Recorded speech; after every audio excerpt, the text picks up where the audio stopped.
Welcome to Incentives Matter, your guide to what's new in behavioral science and behavioral economics. Let's see what's really driving decisions. Imagine a world where millions of people, just by getting a different kind of electricity bill, could actually prevent blackouts. It sounds almost too simple, doesn't it? It does, but that's precisely what a recent large-scale study suggests. The study describes an intervention that reached 2.7 million households and consistently delivered measurable reductions in electricity consumption. 2.7 million households? That's an enormous sample. But what kind of reduction did the study find? Enough to truly save the energy system, as the paper's title provocatively suggests? The aggregate impact is surprisingly significant, especially when it comes to peak demand. On average, the intervention reduced overall electricity use by 2 to 3%. But for those critical peak periods when the grid is most stressed, they saw reductions of 3 to 5%, and on the hottest days, sometimes as high as 10%.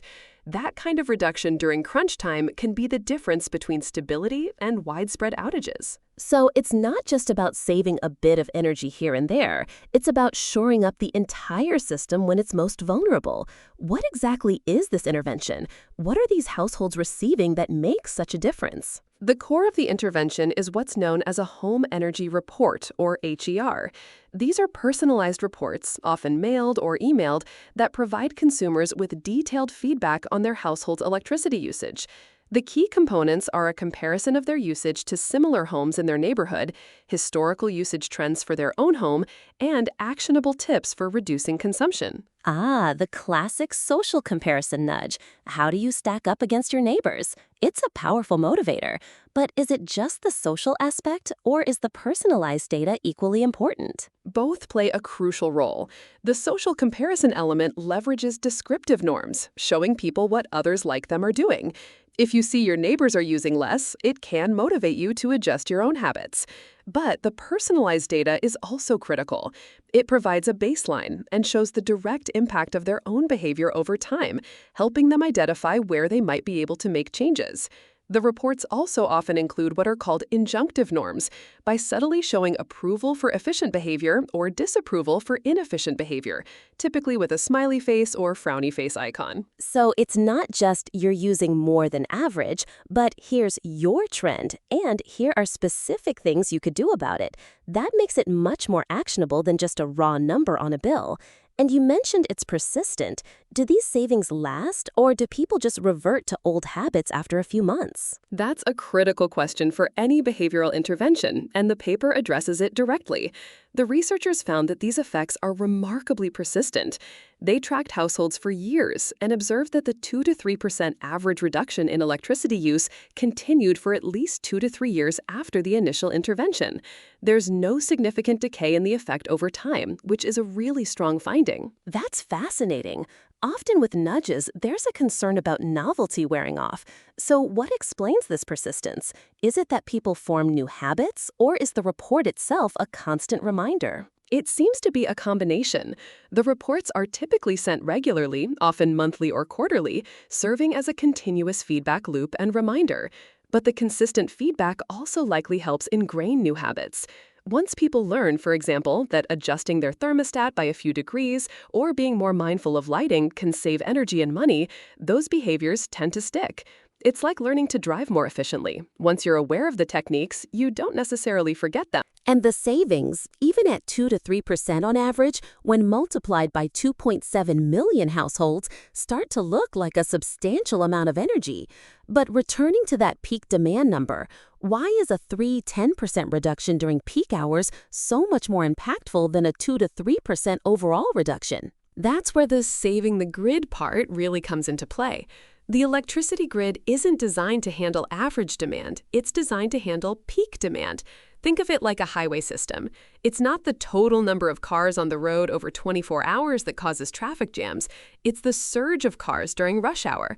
Utilities have to maintain enough generation capacity, often expensive, less efficient, and sometimes dirtier peaker plants, to meet those brief but intense periods of highest demand. So if that peak can be shaved off, even a little, it means there might not be a need to fire up those expensive, less efficient plants or even build new infrastructure? Exactly.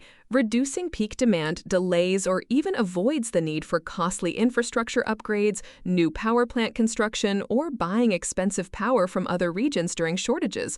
The cost of generating or acquiring electricity during peak times can be many times higher than during off-peak hours. So a small percentage reduction during those critical moments translates into disproportionately large savings for utilities and ultimately for consumers.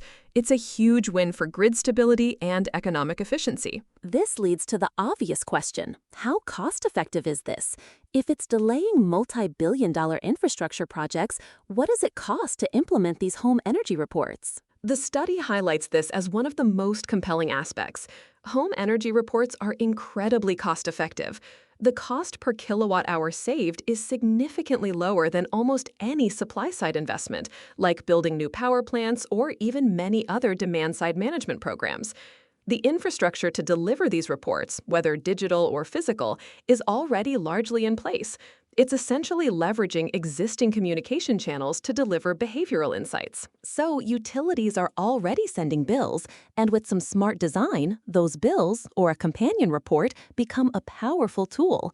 It's a no-regrets policy, as some might call it. It's cheap, it works, and it doesn't really have any downsides. Precisely. From a policy perspective, it's a very low-cost, high-impact intervention that offers multiple benefits: reduced energy consumption, increased grid reliability, and lower emissions if those peak plants are fossil fuel-based. The researchers even describe it as contributing a significant wedge towards decarbonization goals. You mentioned 2.7 million households. Was there any concern about whether this approach works across different demographics? Specifically, does it work as well for low-income households, or are there disparities in who responds to these nudges? That's a crucial point, and the paper specifically investigates it.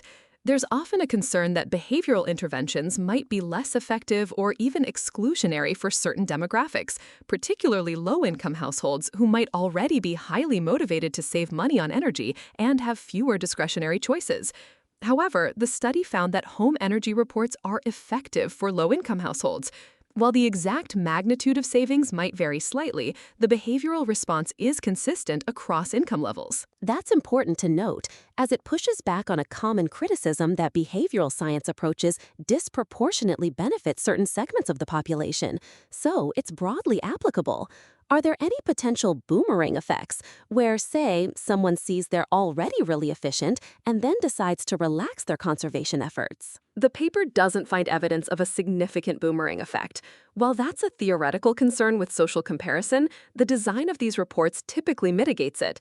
They often use a combination of positive reinforcement for efficient users, like a great job message, and gentle nudges for those above average, focusing on potential savings rather than shaming. Plus, the actionable tips help direct behavior rather than just providing a raw comparison. So the goal isn't just to tell people where they stand, but to empower them with concrete steps and celebrate their efforts.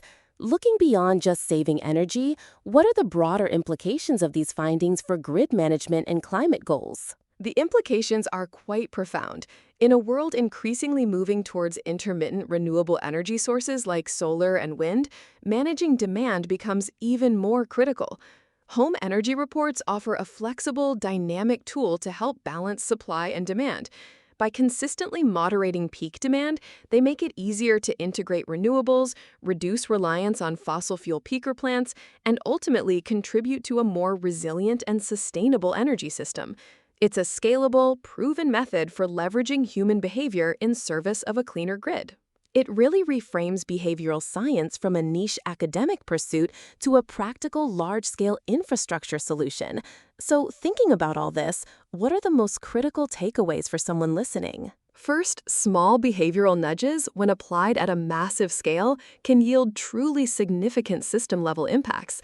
This isn't just about individual savings, but grid stability and resilience. And second, these home energy reports are not only effective, but remarkably cost-efficient, making them a no-brainer policy tool for utilities and policymakers looking for ways to manage energy demand without massive capital investments. Absolutely. And third, the impact on peak demand is disproportionately important.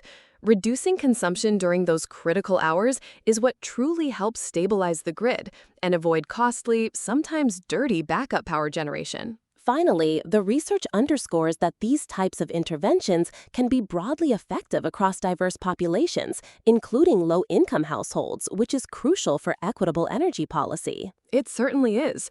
The question for utilities and policymakers now isn't if these interventions work, but how to scale them even further and integrate them more deeply into demand-side management strategies. It makes you wonder what other routine communications could be reframed with behavioral insights to achieve similar large-scale public goods, doesn't it?